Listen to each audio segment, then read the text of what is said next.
Leader of the Indigenous People of Biafra, Nnamdi Kanu, is determined not to beg for his release by the Department of State Services after being cleared by a federal high court in the nation's capital, Abuja.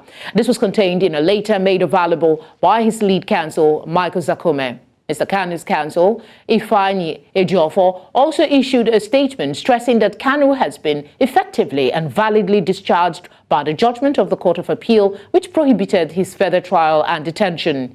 The IPOB leader believes begging for his release will not honor the memory of late elder statesman Mbazulike Amechi, who traveled to Abuja to appeal to the conscience of the authorities, but was allegedly treated with extreme contempt and disrespect for doing so. Joining us on the news to discuss this is Nnamdi Kanu's lawyer, Ifeanyi Ejiofor. Mr. Ejiofor, thank you very much for joining us. Good evening. It's a pleasure being on your platform. God bless you. Thank you so much for having me on your platform. Thank you for coming.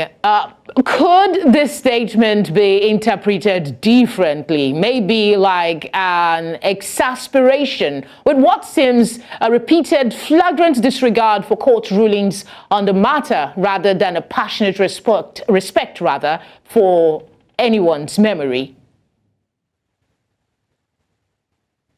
Thank you so much. Actually, the intent of the letter of his declaration about, our client, Mazi Nnamdi Kanu, is simple. By virtue of the judgment of the Court of Appeal delivered on 13th of October 2022, he has been effectively discharged of all criminal charge against him on indictment of any nation. The court did not even stop at discharging him of all those allegations or striking out the entire charge. The court proceeded to prohibit his further detention or trial on any form of indictment whatsoever before any court in Nigeria. So that by virtue of this judgment of the Court of Appeal, delivered on 13th of October 2022, he has no other charge pending against him. What is left for the federal government to do is simply to honor and obey the judgment of the Court of Appeal, which discharged him and prohibited further detention or trial in any court in Nigeria. So, and the court also ordered the federal government to tender reserve apology to him. So there's no basis for anybody to beg for federal government to release it.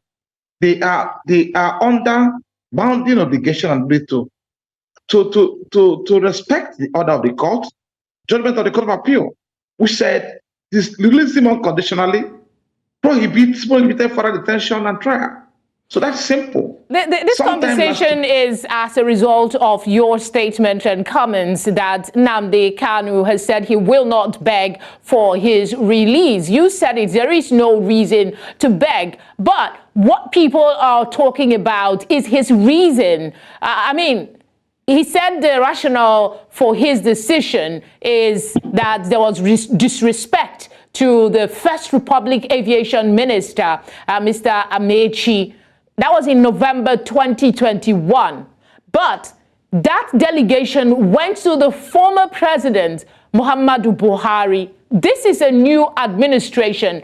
Isn't it like using one finger to spread oil, so to speak? Because asking to say you send a delegation to the previous administration doesn't mean that this administration will act the same way. Okay, let me clarify at this point in time because it's better to educate our people properly. At the point, the elder statesman, let Mbazulike Amechi, may his soul rest in peace, came to Abuja to beg for his release, was in November 2021, when he was still being prosecuted before the Federal High Court. At the point in time, there are charges against him pending before the court. And the elder statesman came to beg that should be released to him on bail.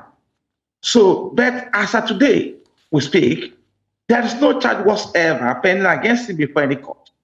He has been discharged, and not only has he been discharged by the judgment of Court of Appeal, the court proceeded to prohibit further detention and trial on any form of indictment before any court in Nigeria. So the character of the case has changed between November 2021 to date. So at the time the visit was conducted in November 2025, I was part of the when I came and that participated in the process, actually. So there was a charge, about 7-count charge was still pending against him at the time in question. So, but as of today, as we speak at this point in time, there is no charge whatsoever pending against him, because he has been discharged of remaining 7-count charge preferred against him by the federal government on 13th of October 2022 by virtue of the judgment of the Court of Appeal delivered that day. So he has been discharged of all the remaining count charge, and the court proceeded to prohibit further detention and trial. So what the federal government ought to do in the circumstance is to respect the judgment of the Court of Appeal. Simple. You've said yourself that dynamics change.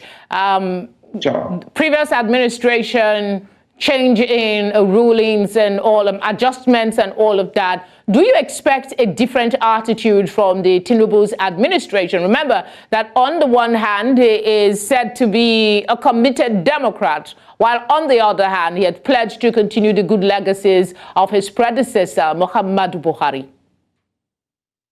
Let me make one thing clear. It is compelling on the present administration to simply release Mazi Nnamdi Kanu from detention without further ado, because it's being detained today by virtue of an unprecedented order for state execution, which was granted by a different panel of justice of the Court of Appeal, then restraining in principle and also staying the execution of the matter of the citizens of the country. It hasn't been done before. There's no any criminal jurisprudence or precedent in this respect. So a court of common justice has discharged him of all 7-count charge preferred against him, and consequently forbade further trial and detention. What I expect the present administration to do in the circumstance is to withdraw the appeal and consequently allow him to go in line with the pronouncement and declaration of the Court of Appeal and judgment of the Court of Appeal delivered on October 2022. So this is simply what it would do, because going challenging this judgment of the Court of Appeal before the Supreme Court, and by virtue of an order staying the execution of the judgment of the Court of Appeal granted by a different panel of justice of the Court of Appeal, is unprecedented and undemocratic. So it hasn't been done. It's tantamount to where a citizen has been, someone who's been charged of a serious offenses before a high court, has been discharged and acquitted by a trial court, and he proceeds on appeal. Even if you are going on appeal, the person must regain his freedom in line with the judgment of the court. So it hasn't been done. And as a matter of fact, to tell you how messy this situation is.